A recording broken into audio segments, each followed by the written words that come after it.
नमस्कार दर्शक बंधु आपण समस्त को आउ एक नूतन वीडियो को स्वागत। दर्शक बंधु आम आज यह वीडियो रे गांधी जयंती उपरे एक सुंदर भाषण देखिबा।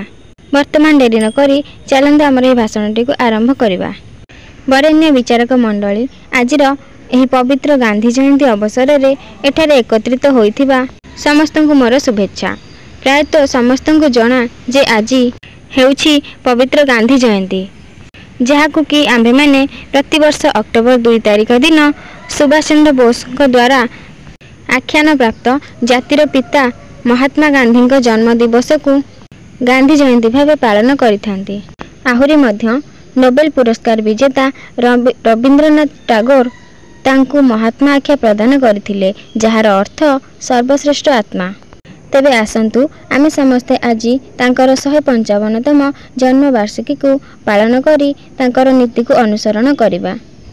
गांधीजींकर दुईटी मुख्य नीति हेउछि शांति और अहिंसा। से सर्वदा सत्य, सच्चोटता एवं अहिंसा अनुसरणकारी थिले। तांको जीवनी को अनुधान कले जना जाए जे से गुजरातर पोरबंदर ठारे 1869 मसीहा अक्टोबर 2 तारिख दिन एक बणिक परिवार रे जन्मग्रहण करथिले। से ब्रिटिश शासित भारत रे तांकर प्रारंभिक अध्ययन समाप्त करी आईन अध्ययन पाई इंग्लैंड चली जाइथिले। एहा परे भारत रे आईन शिक्षार प्रचार पाई चेष्टा करथिले। परे से पत्नी कस्तूरबांक सह दक्षिण आफ्रिका चली जाइथिले। आफ्रिका रे जाति एवं रंग पाई प्रथम थर अपमानतार सम्मुखीन होइतिबारु से सेठारे रही भारतीय जीवन रे उन्नति पाई कार्य करथिले। एहा परे से भारत को आईन अभ्यास पाई फेरिबा परे तांको चारिपटे अन्याय को देखि आश्चर्य होई जाइथिले, जहा तांको द्वारा न्याय करिवार एक गंभीर भावना सृष्टि करथिला। खूब शीघ्र से भारतीय कांग्रेस रे जोग देइथिले। एहा परे से भारतर स्वाधीनता पाई विभिन्न सत्याग्रह आरंभ करथिले। ब्रिटिश शासन विरोध रे से चंपारण आंदोलन, दांडी निकट रे लवण सत्याग्रह, भारत छाड़ आंदोलन, आईन अमान्य आंदोलन, असहयोग आंदोलन नेतृत्व नेथिले। एथिपाई से अनेक बार कारावरण मध्य करथिले।